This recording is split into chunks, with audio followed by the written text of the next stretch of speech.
autores son Lorenzo Córdoba, presidente consejero del Instituto Nacional Electoral, y el periodista Ernesto Núñez.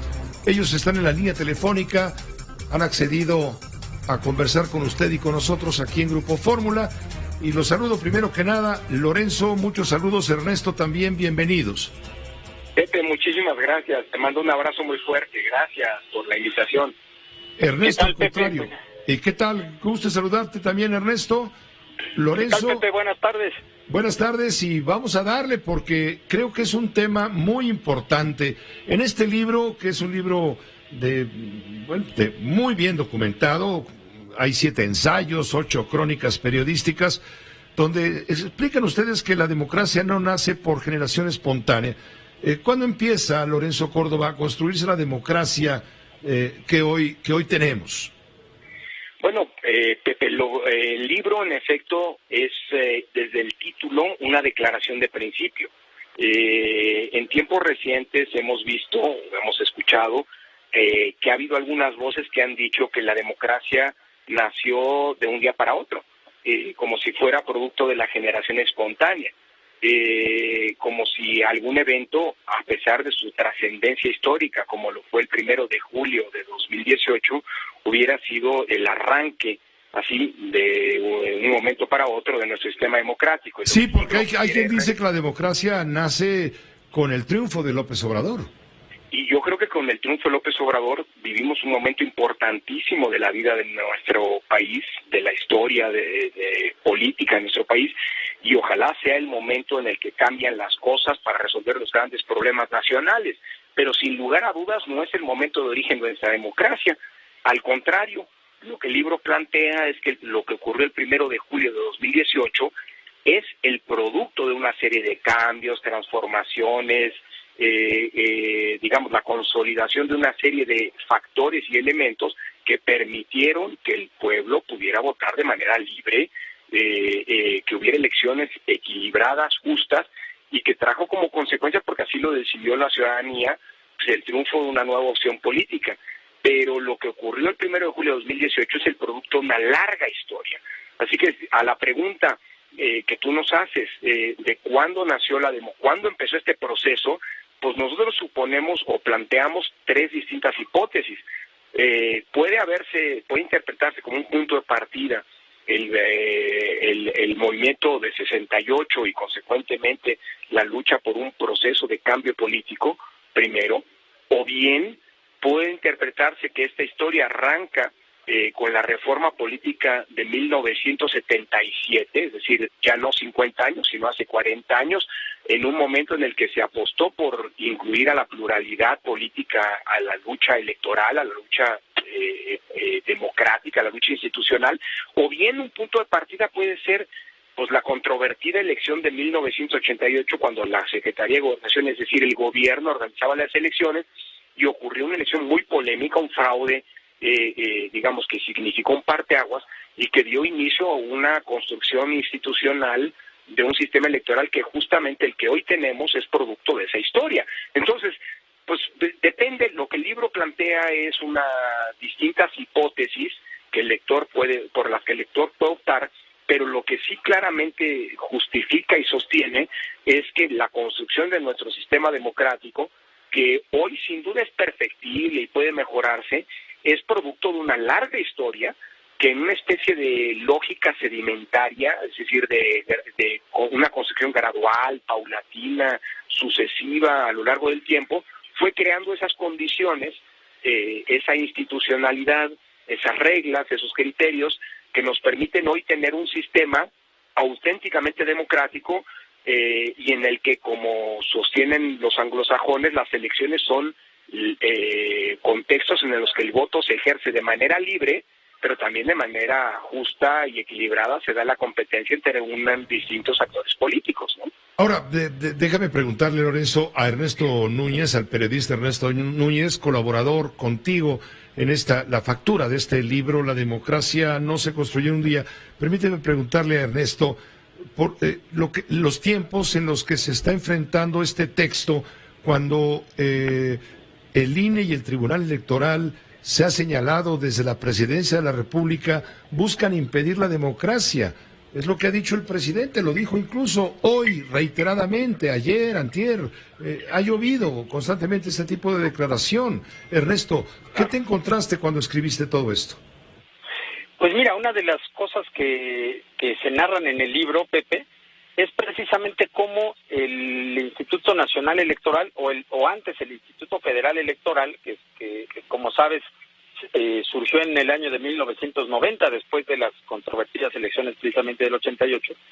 Una de las cosas que se reportearon y que se narran en el libro es cómo el INE, en momentos muy complejos de inestabilidad social o política, le dio estabilidad al país precisamente, porque, por ejemplo, uno de los momentos muy complejos que se narran en el libro, 2015, veníamos de Ayotzinapa, veníamos de una de movilizaciones importantísimas, te acordarás, en Oaxaca, en Guerrero, por el tema de la reforma educativa, y a pesar de esas condiciones sociales que eran muy complejas, el Instituto Nacional Electoral logró darle viabilidad a la competencia electoral, es decir, a la contienda civilizada y democrática por el poder en momentos de alta conflictividad social.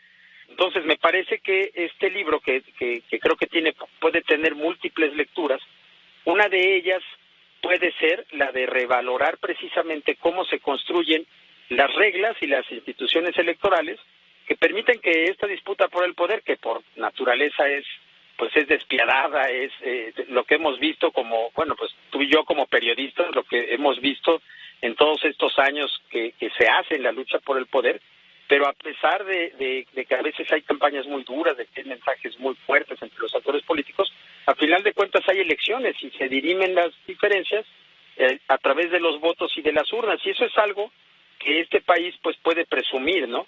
El hecho de que la izquierda haya llegado al poder en 2018 por la vía de las urnas, por la vía pacífica, es algo que presume el propio presidente López Obrador, es algo que deberíamos presumir todos los mexicanos, de que hubo una posibilidad de que por la vía institucional se diera este cambio. Y este libro pues narra precisamente cómo hubo estas condiciones democráticas a través de instituciones, a través de reglas, para que pudiera darse esta alternancia. Y en el libro lo que vas a encontrar, o lo que va a encontrar los lectores, Pepe, es precisamente narrado muy a detalle muchas de estos momentos a veces muy complejos, pero que finalmente confluyeron en algo que está ahí, que es muy importante conservar, y que hoy en día creo que precisamente cuando se dan estos discursos de descalificación hacia las instituciones electorales, poder revalorar esta historia reciente de algo que hemos construido nosotros. Esto no es algo que construyó Lorenzo Córdoba o los consejeros, es algo que hemos construido como sociedad, ese instituto electoral que garantiza elecciones limpias y libres. Entonces me parece que en este momento de alta polarización y de muchas diatribas, digamos, en contra del sistema electoral, vale la pena revalorar esto que tenemos, ¿no? Hablando de muchas reacciones que va a generar esto, sin duda, Lorenzo Córdoba, pues habrá muchos lectores, pero también habrá detractores. Por ejemplo, el presidente de la República, quien insiste en que el INE busca quitarle la mayoría morena en la Cámara de Diputados. En fin, ¿es necesario, Lorenzo, una reforma electoral para evitar que las contiendas políticas estén plagadas de restricciones, que haya exceso de reglamentación como ocurre? Primera, que creo que hay que reivindicar y que creo que es muy importante evidenciar tal como lo planteas, sobre la vida política, sobre las soluciones a los problemas que enfrentamos y demás. Hay muchos puntos de vista y esa es nuestra riqueza. Yo creo que enfrentamos momentos en los que hay quien quisiera plantear una lectura de del momento en el que enfrentamos monolítica, y lo acabas de decir muy bien. El libro también es un buen pretexto para evidenciar lo que es la sociedad mexicana. Seguramente habrá quien, luego de leer el libro, estará de acuerdo con esta lectura, con esta visión de la historia política del país, y habrá otros que a lo mejor dicen, no estoy de acuerdo. Bueno, qué mejor ejemplo para valorar que lo que la sociedad mexicana es un mosaico multicolor, diverso, plural, de puntos de vista, y se vale. Eso nos reivindica como sociedad democrática. Qué bueno que haya quien esté de acuerdo con el libro y qué bueno que haya quien esté en desacuerdo. Ese es el mejor ejemplo de que quien quiere vender que la visión de lo que hoy vivimos como sociedad es uniforme, monocolor, pues es completa y profundamente equivocada. Quien crea que el pueblo es una unidad monolítica, cerrada, uniforme de puntos de vista, pues simple y sencillamente está desconociendo lo que es la realidad. Y se vale, ¿eh? En democracia esa es la gran riqueza, Pepe, que tengamos puntos de vista distintos, porque lo que la democracia supone no es la uniformidad de puntos de vista, pensar que el pueblo es una cosa única, homogénea, vuelvo a insistir, monolítica. El pueblo somos todas y todos, en nuestra diversidad, en nuestra riqueza y pluralidad, en nuestros distintos puntos de vista. Así que qué bueno que se discute el libro, porque eso es lo que va a evidenciar es que México es plural y diverso. Queda claro que la democracia, efectivamente, como titula el libro, no se construyó en un día, pero yo les pregunto, ¿está en peligro la democracia? Tanto debate respecto a lo que está ocurriendo en lo político, ¿no creen ustedes que desalienta la participación ciudadana y privilegia la descalificación precisamente a la política que para muchos provoca náuseas?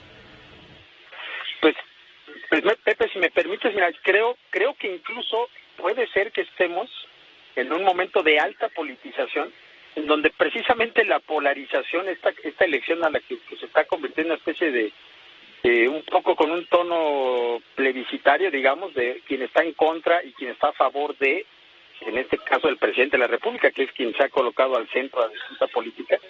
Puede ser que eso termine movilizando, desde mi punto de vista, lo digo como periodista, como analista político, digamos, creo que eso podría incluso terminar movilizando a una buena cantidad de personas a las urnas, probablemente en mayor porcentaje de lo que hemos visto en las últimas elecciones intermedias, que no son elecciones en donde la gente participe tanto como en una elección presidencial.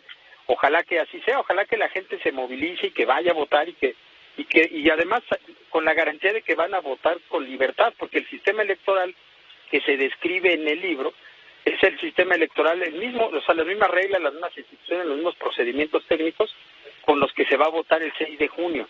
Entonces creo que esa parte también puede ser es algo que va a encontrar ahí los lectores en el libro. Cómo se construyen esas reglas, cómo funcionan ya en la operatividad de unas elecciones y de un proceso electoral muy complejo y muy grande como es el proceso electoral al que vamos a ir el 6 de junio. Entonces, creo que en ese sentido, Pepe, yo veo muy politizada la conversación pública, veo muy politizada y muy movilizada a la gente, ¿no? Lo ve uno en los chats, lo ve uno en las redes sociales, y creo que eso podría tener un buen dato, que podría alentar a que mucha gente vaya a votar, y yo creo que eso sería muy bueno, porque además es ahí donde hay que expresar la voluntad ciudadana, no a través de tuitazos y de hashtags y de voz, sino precisamente yendo a votar, que es el momento, digamos, de participación ciudadana. No es el único, obviamente, pero es un momento sin duda muy simbólico y muy importante de participación democrática. Lorenzo Pepe, Córdoba. ¿me permites un comentario? Claro, es lo que le quería pedir. Sí. Bueno, a ver, con una gran ventaja, Pepe, que el INE, que hoy arbitra las elecciones, que el sistema electoral que hoy tenemos es exactamente, y eso lo contamos en el libro, el mismo que ha estado operando y que ha estado vigente en los últimos 6 años. Y en los últimos 6 años hemos tenido en este periodo, 200 elecciones federales y locales, hemos tenido ganadores y perdedores. Y no hay un ganador y un perdedor único. Es decir, todos han ganado y perdido elecciones. ¿Y sabes qué, Pepe? Complementando lo que decía Ernesto, el INE y el sistema electoral, que es el mismo que ha estado vigente, el próximo 6 de junio le va a levantar la mano a quien gane y a quien pierda elecciones, y no a quien pierda. Es decir, va a ser la garantía de que el próximo 6 de junio existen condiciones para votar libremente y que quien gane va a obtener los triunfos, es precisamente el INE. Porque déjame decírtelo así, el INE que hoy arbitra las elecciones es el mismo que en 2018 le levantó la mano a quien ganó. Si quien gane y quien pierda a producto, no del INE, sino de la voluntad de los ciudadanos, obtiene triunfos, pues la mejor garantía es justamente nuestra historia y que se va a repetir en la próxima elección. Lorenzo, finalmente, y quedo muy agradecido, desde luego, permíteme preguntarte, muy bien, llegamos al 6 de junio, la gran elección, la más complicada, la más compleja, la más grande de la historia, pero ¿qué va a pasar con el INE después del 6 de junio, el día 7 y los que sigan? ¿Qué va a pasar con el INE? Pues mira, yo te diría que es muy probable, hay quien está muy acelerado, déjame decírtelo así, perdón la expresión, planteando que hay necesidad de una reforma electoral. A lo mejor sí, y es muy pertinente que se analice si las reglas que hoy tenemos son pertinentes o no. A lo mejor ya no necesitamos estas reglas que prohíben a los gobernantes opinar en cuestiones electorales durante las campañas. A lo mejor decidimos que ya no es pertinente que se prohíba el uso de los recursos públicos para influir o no en las campañas. Eso está prohibido hoy, hay que recordarlo. Por eso lo aplicamos cuando gobernaba Calderón, cuando gobernaba Peña y ahora que gobierna una nueva fuerza política. Pero eso será producto de una reforma electoral.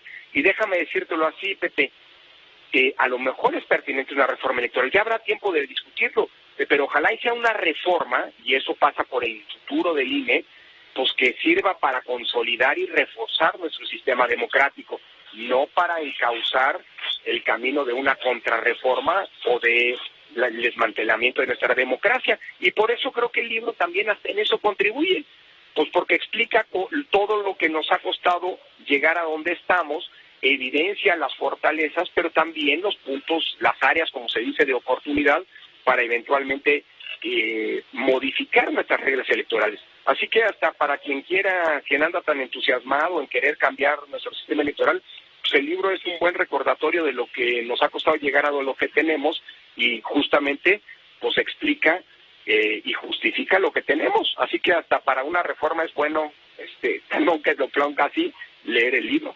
Será lectura obligada, sin duda, Lorenzo Córdoba, para aquellos ciudadanos que tenemos el compromiso de participar, por supuesto, en que esta democracia siga siendo la regla, la norma. Gracias, Lorenzo Córdoba, por aceptar en tu calidad de escritor.